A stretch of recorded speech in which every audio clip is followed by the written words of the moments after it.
In what might be the biggest shakeup to Social Security in decades, millions of American retirees are about to see changes that could dramatically impact their monthly checks. Just days ago, former President Trump unveiled his comprehensive plan for Social Security reform, sending shockwaves through Washington and leaving financial experts scrambling to understand its implications. But here's what's really turning heads. Unlike previous proposals that threaten to slash benefits, this new framework actually includes provisions for what could be the largest cost of living adjustment in modern history. And if you're wondering why nobody's talking about this yet, well, that's exactly what we need to discuss today. Because there's a crucial detail that mainstream media seems to be missing entirely.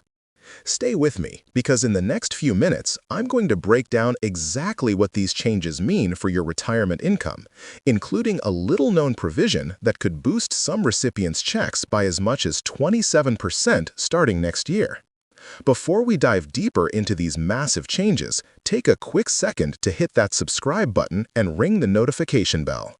This channel is dedicated to bringing you the latest updates on retirement benefits and financial news that directly impacts your wallet, and you won't want to miss our upcoming coverage of these developing changes.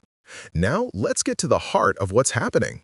The proposed Social Security overhaul centers around three major changes that could reshape retirement for millions of Americans. First, and most importantly, there's the unprecedented cost of living adjustment formula revision. Under the current system, COLAs are calculated using the Consumer Price Index for urban wage earners and clerical workers, CPIW.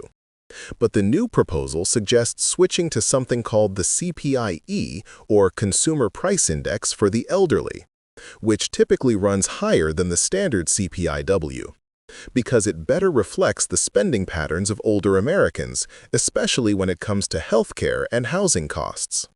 But here's where it gets really interesting, and this is something you probably haven't heard anywhere else.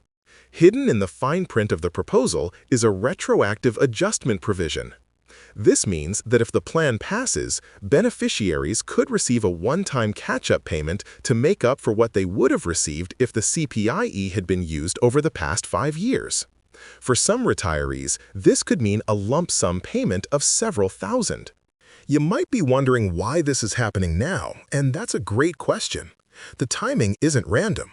With election season approaching and mounting pressure to address the Social Security Trust Fund's long-term solvency, both parties are scrambling to position themselves as champions of retirement security. But Trump's proposal has caught many off guard because it breaks from traditional conservative approaches to Social Security reform. Let me paint a picture of what this could mean for the average retiree. Take Maria, a hypothetical retired teacher receiving $1,800 per month in Social Security benefits. Under the current system, she might see her benefits increase by about 3% next year. But under the proposed changes, her increase could be closer to 5%, and that's before factoring in the potential retroactive adjustment.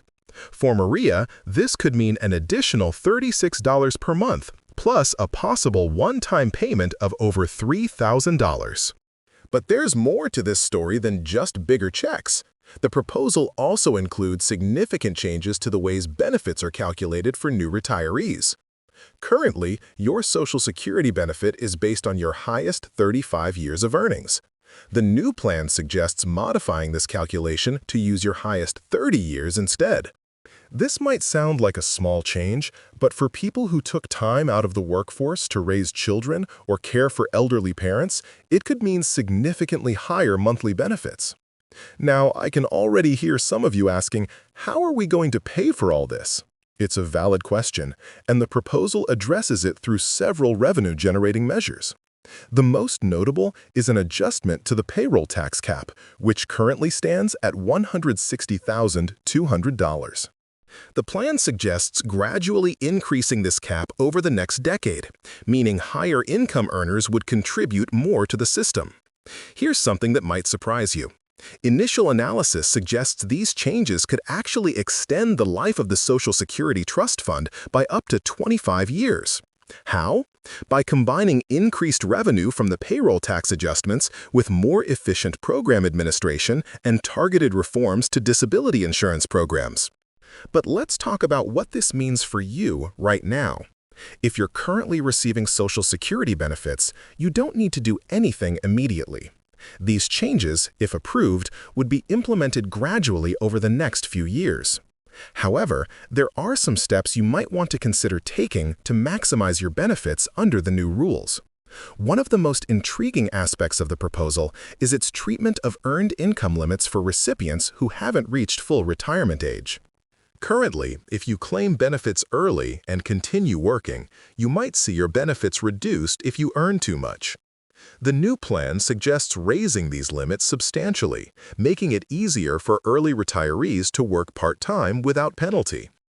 Think about what this could mean for someone like Robert, who took early retirement at 62 but still wants to work part-time at his local hardware store. Under current rules, he has to carefully monitor his earnings to avoid benefit reductions. The new proposal would give him more flexibility to earn without worrying about losing his Social Security income. There's also a fascinating provision regarding survivors' benefits that hasn't received much attention. Currently, when one spouse passes away, the surviving spouse typically receives the larger of the two benefit amounts, but loses the smaller one. The new proposal includes a graduated survivor benefit that would allow surviving spouses to keep a portion of both benefits under certain circumstances. But here's what really caught my attention. The proposal includes a new credit for caregiving. If you've spent time out of the workforce caring for children under 6 or elderly family members, you could receive earnings credits for those years when your Social Security benefit is calculated. This could be particularly significant for women who are more likely to take on caregiving responsibilities. Now, let's address the elephant in the room, political feasibility. You might be wondering whether these changes have any chance of becoming reality. While it's true that major Social Security reforms typically face significant hurdles in Congress, several factors make this proposal different. While it doesn't change the earliest age at which you can claim benefits, still 62, it introduces a new sliding scale that would reduce the penalty for early claiming based on factors like lifetime earnings and years in physically demanding occupations. As we wrap up this discussion, let's remember that Social Security isn't just a government program. It's a fundamental part of the American social contract, a promise we've made to ensure dignity and security in retirement. These proposed changes represent an attempt to strengthen that promise for current and future generations. The question now is, what do you think about these changes? Would they make a difference in your retirement planning? Drop your thoughts in the comments below. I'd love to hear your perspective on this important issue.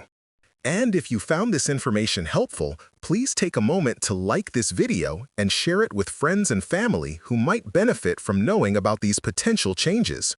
Don't forget to subscribe to our channel for more updates on retirement benefits and financial news that affects you. Thanks for watching, and I'll see you in the next video.